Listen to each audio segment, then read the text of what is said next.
Assalamu alaikum. Assalamu alaikum. Now I can hear you. It's wonderful to be here again. I was here last year, and it was a wonderful convention, and I'm sure that it'll continue to be the same this year, inshallah. I've been asked to talk about the African American Muslims and the social justice movement. Now that's a very big, topic. So since I'm the only speaker and I have about 20 minutes to talk with you, I just want to share a few ideas and issues that I encounter in my work, in my decades-long work as a social justice, what I call social justice advocate and activist. And that covers a lot of ground as well. So I'd like to fast forward to the climate that we're living in now. But in order to do that, I need to address some of the issues that I've been asked to address, namely the experience of African American Muslims and our struggle in this part of the world, and how we have not only carried the legacy of resistance against injustice, we continue to do that, and we are focused more broadly on not only having our own struggles for social justice, and they have never just impacted African Americans, but they are really for society at large. So we are now at a time when it's critical that we build coalitions as we have, but now to broaden that struggle so that we widen our tent, as it were, because at this present time, no doubt, we do need all hands on deck. And at the human level, we are all really the same. So as one of our leaders once said, that injustice anywhere in the world it impacts all of us, no matter where we are.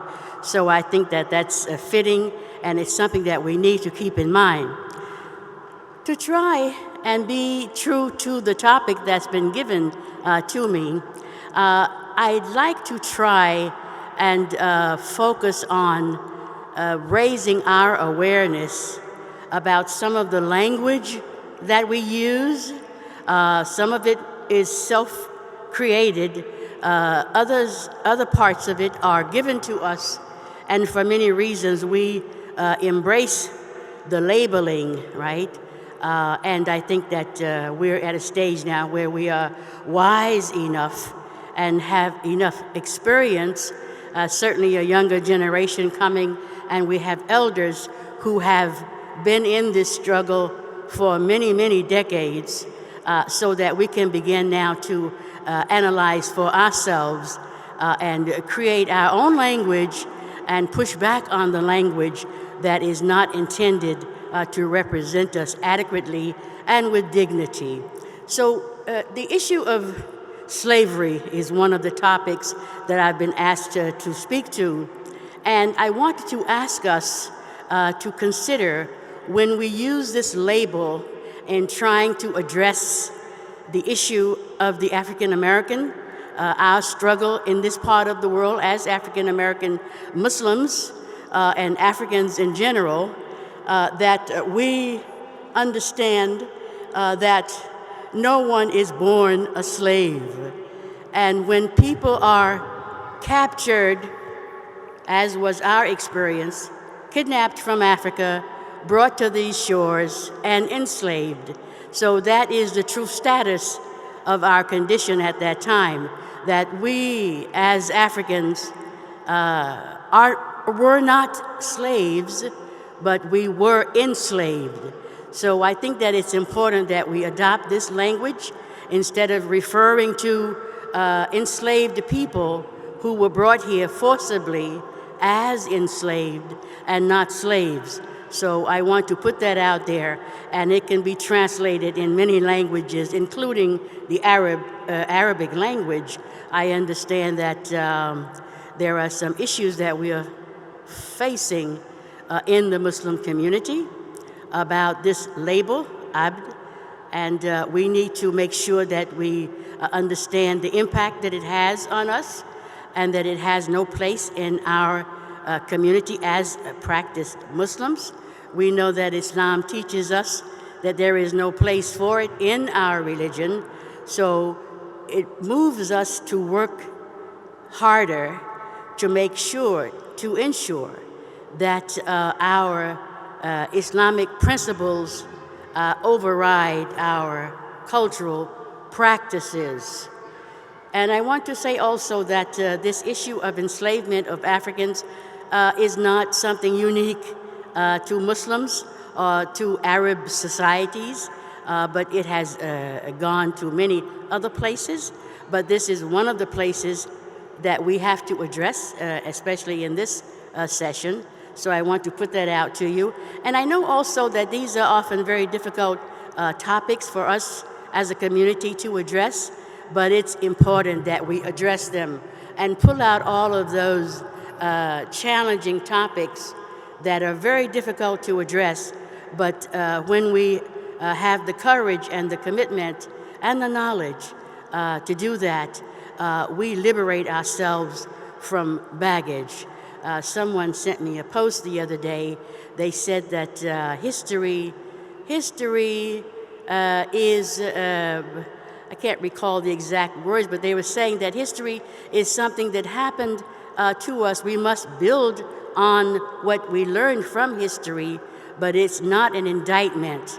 So to our credit and to our advantage, when we are strong enough, honest enough, and courageous enough to tackle those very, very difficult subjects, such as slavery, for instance.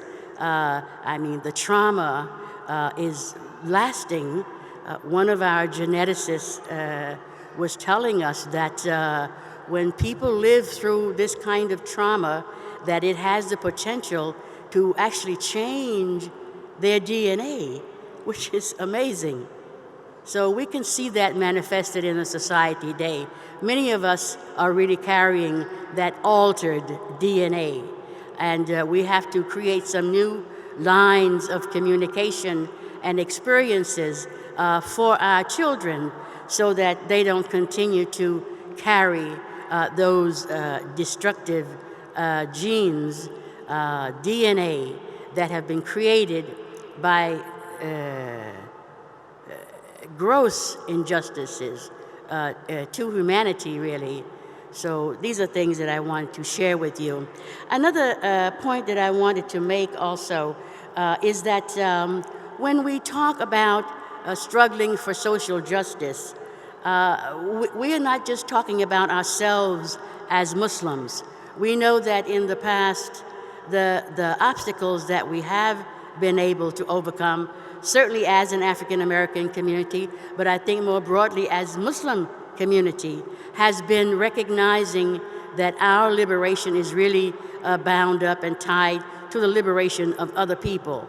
So that when we stand up and we are visible on the side of justice, it means that we are standing up on the side of justice, not just for ourselves, but for other people who are struggling in the world, no matter where they are. And it becomes our responsibility and our ethical bearings to speak out and join with people who are trying to build a better world. And often that's not the stance that's going to get you the scholarship at Harvard, Princeton, or Yale. And there are costs for speaking out against injustice. But frankly, when you live in integrity, and that is part of living in integrity, there's no price for that. It's invaluable. So it can't be bought or bestowed upon you, but you have to claim that for yourselves. We have to claim that for ourselves. So I'm encouraging you, and especially younger generation, to be bold enough to not just be vested in your career, how much money you can make, or what suburb we can live in, but to really stand for principled values. And when we do that, we know that Allah will open up ways and give us all of the benefits that we deserve and much of what we desire, inshallah. Yeah. Now, there's much to say here about the climate that we're living in, and I believe, and I think history will bear us out, that much of what we're experiencing today as Islamophobia is really rooted in racism, yeah? And so it's important that we make sure that the conversation that we're having is connected to that experience and the history of what that means. We know that much of the devastation that's happening in the world today, frankly, is not new. And again, it brings us back to the necessity of learning about our history in this part of the world. And it doesn't mean that we're isolated to this part of the world. We're connected to the global community, and it's important to keep that in focus, that we are not just an offshoot somewhere living in the West, but we are part of the global Muslim community. And that concept of ummah must resonate with us very powerfully. And again, when we see our sisters and brothers suffering in any part of the world, including this part of the world, it becomes our duty and our responsibility to find ways to speak out and to support the people who are struggling at this time. And we know that according to our tradition, there are 3 ways to do this. The most meritorious way is to stop the evil with our own hands. And if we are not able to do that, if we are not in a position of power to do that, then we must speak about it, you know.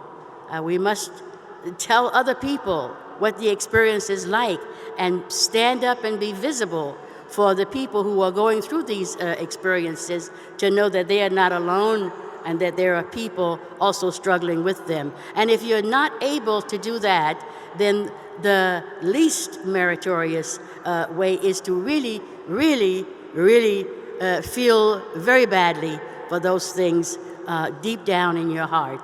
And I think that if we are able to even get to that level, it will propel us to get to the 2nd and 3rd level, inshallah. Now, it's really not a scary time. It's really a wonderful time that we're living in, because despite all of the challenges that we're facing, there are incredible opportunities that are embedded in what now looks like madness, you know. So we need to, as Betty Shabazz, who was a friend of mine, she used to say, find the good and praise it, yeah? So we need to start looking around for the good and elevating it and amplifying it. And we need to bring back the beauty of Islam. I mean, we're not all just struggling in trauma and, you know, running away from torture and oppressive governments, you know, but we have something very beautiful in Islam. And so I'd like to encourage us to also bring back the arts and have the arts speak to the issues of the day. We call it speaking truth to power, you know, and art has a role in this as well. So those of you out there who are artists or artistically inclined, make sure that your work is not just cute, you know, or the thing of the past, you know, of the day, but that it's really something that's feeding the people who are on the ground suffering every day atrocities. So that becomes the artist's experience and responsibility as well. Our children are watching us, you know. And I mean, there's no use saying it's somebody else's fault or, you know, we have to reclaim our families. And I don't know if you are aware, but there is historical evidence that even during the enslavement period, Muslims found a way to be Muslims. And one of my former colleagues at the Schomburg Center for Research in Black Culture, where I work, Dr. Sylviane Diouf, wrote this little book, a beautiful book. It's called Servants of Allah, African Muslims Enslaved in the Americas. It's an easy read, you know, but it's a beautiful entree into the deeper historical record about how Africans were brought here to this place and how, despite enslavement, they still managed to hold on to their religion, you know, underground in whatever ways that they could. Sylviane Diouf tells us that even during enslavement, when they had no food themselves, that they fasted, you know, that they gave sadaqah, you know, which is an amazing thing. And now here we are, very blessed in so many ways. We have no real excuse for hiding ourselves from the rest of the world. We need to, as my Christian family and other colleagues say who belong to that faith, you know, let your little light shine, you know. So get out in the world and be present, support other people who are doing amazing work. And inshallah, I think that the world is really waiting for Muslims to come forward. And it doesn't just mean speaking, you know, eloquently or reciting, you know, our accolades about how many degrees or how much money, you know, or how much status in life, in the society that we have.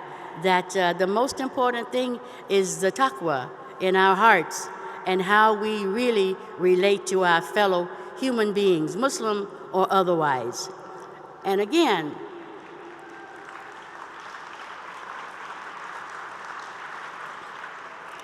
there are so many issues. You know, my life experience really has so many tentacles. So when I'm asked to speak about the African American Muslim experience, and I take this even to my work, when I'm asked to do a project or speak about the African American Muslim experience, I do that, but I see it also as a way to open up the conversation to see that Islam is a global phenomenon, right? And that is a gift that we have among ourselves as Muslims. But we must recognize it as a gift and as a responsibility. And one of the things that we really have to do, because we get attacked with it often, right? The issue of the treatment of women in our religion, we must deal with that, because we have daughters that are looking at us. And I tell you, the time has come. They are not willing to take the kinds of abuses that their mothers and their grandmothers have endured.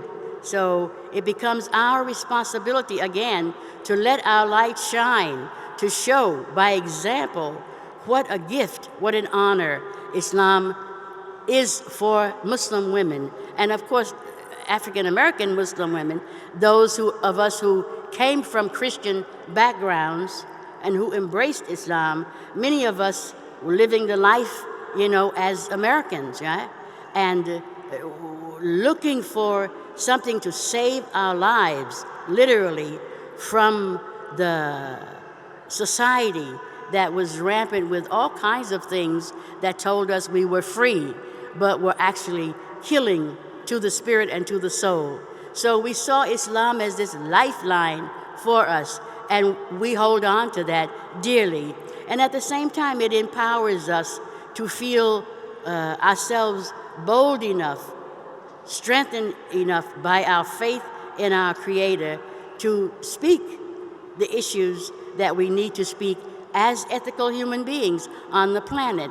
And of course, Muslim women in particular, African American Muslims in general, have and continue to carry the brunt of that movement, you see. So I'll encourage you to make sure that when we are dealing in this context, the American context, that we not overlook, but that we seek out the experiences of African American Muslims, because there's deep wisdom there about lessons learned, successes had, setbacks had, and how do we move forward.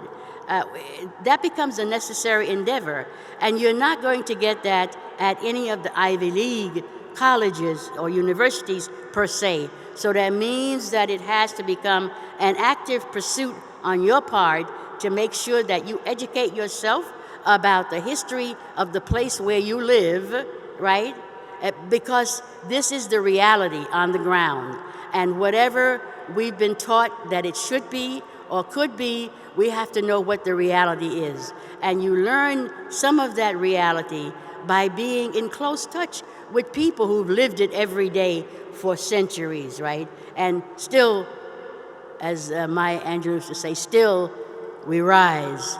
And so we all rise with the beauty and the power and the gift and honor that Islam bestowed upon us. These are not options. These are really mandatory things that we have to do. And I would also encourage you also to try and deepen the conversation about what that looks like. Often we will come together in settings, and especially interfaith settings, where we will always focus on how many beautiful things we have and that we share in common, yeah, which is a beautiful thing, no doubt. But we also must dig really deep and tackle those very troubling issues that we know exist, but that we shy away from. Everybody shies away from it because we don't want to rock the boat or disturb the peace, as it were. But if and until we are bold enough, courageous enough, and really honest enough to say, yeah, we are at the human level, but there are some issues in our community and in other communities as well that we must address. And these are the ones that burden our hearts, that break us, that hurt us as we live in our faith community. So we have to be the ones to say we want to go deeper. We want to address those really hard issues that nobody wants to talk about. And inshallah, I think that once we do that, we free ourselves. We are liberated to go on and fly and do all of the wonderful things that Islam inspires us to do. So the challenges, again, are an incredible opportunity, and I hope that we can take advantage of those opportunities. Our children, as I said, are really watching us. I mean, the internet and all of these things are wonderful tools, but they are tools, and they can be tools for good or bad. And it becomes our responsibility to make sure that it's used for the good, because if we don't, we find ourselves doing crisis intervention, on a daily basis, and we need to move beyond that so that we can live wholesome, healthy lives and happy lives, beautiful lives. So I would encourage us really to not be afraid to speak out. And I'm talking to the women now. Be bold, be firm, be grounded in your deen, though. It's very important that you know your religion, so that when you advocate, not only on your own behalf, but on other people's behalf as well. Because always know that other people are watching you, right? Your children are watching you. People outside the Muslim community are watching, see? So we have to do this. I mean, it's a wonderful experience. And again, I say, these are the beauties and the gifts that Islam has given us. So why not show that to the rest of the world? There are so many things that we have that are troubling our community now. And the African American community is not exempt from that. But I'm encouraging you to do your homework, do a little research. Come to places like the Schomburg Center for Research in Black Culture. Read some books, get a mentor. Mentors are very important, in life. There are people who have struggled and still live to stand and say they are Muslims. So again, I hope that we'll be strong enough to do that. My time is up. I'd love to chat with you, off stage, because there's really a lot of work that we have to do. And I thank you for your patience and your time. Assalamu alaikum.